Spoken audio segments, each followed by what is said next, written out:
is recognized. Thank you, Mr. Chair.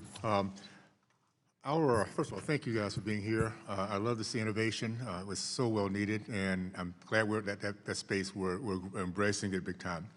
Our children are the most precious resources we have, and we want them to live the best of their lives. And CTE helps them this possible, giving our students the opportunity to experiment with careers before graduating from high school.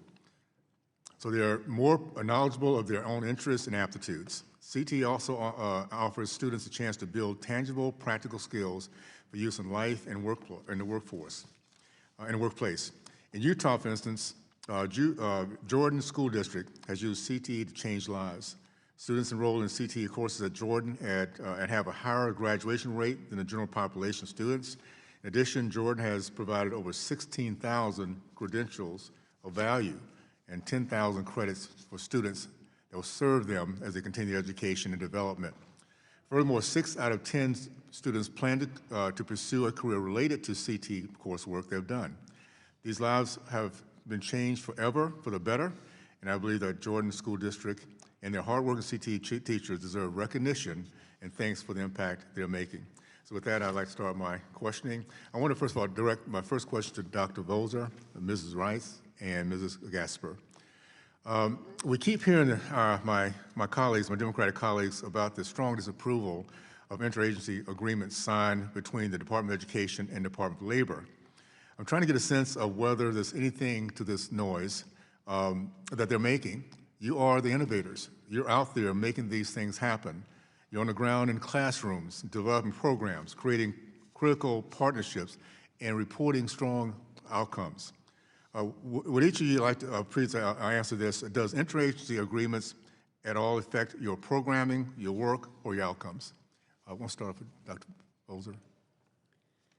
I want to start by saying nearly 100 years ago, 33 tooling engineers came together to do something bigger than themselves, knowing that our nation required us to do more. I think opportunities to collaborate, to innovate, but to ensure that funding is still maintained for these programs is critical to our nation. Thank you. Thank you for the question. As a classroom educator, my focus is delivering the highest quality learning experience for my students, regardless of where funding is administered. What matters most to me is that CTE programs will continue to receive stable, consistent support so that students have access to tools and technology and opportunities that they need. I will continue to advocate for strong resources, industry alignment, and hands-on learning. But my commitment is to maintaining the quality of my cybersecurity program remains the same. Okay, thank you. Similar to what they just said, my primary focus is on ensuring that we have excellence across all of our programs, including our CTE programs. It sure would be nice if we could see some continued innovation at the federal level. I'm not someone who tries to predict what will happen and live in fear, but instead I try to embrace the opportunity to see what type of new innovation can come out of it. So I would also like to not have to fight for every dollar that we get. So having more control locally would be amazing. More control locally is coming your way, and so is innovation. I just want to say this real quickly. I'm reading here, Google. Biden interagency agreements use it extensively for offshore wind energy and to allow the states to combine their plans with Perkins V. So just know this is not something new, and I tell you, the fact that we're talking, innovating, figuring out how to do it better is just the way it should always be. Ms. Rice, you helped design Virginia's cybersecurity pathway. What mechanisms should school districts have in place to ensure that curriculum standards align with industry certifications, and employment needs?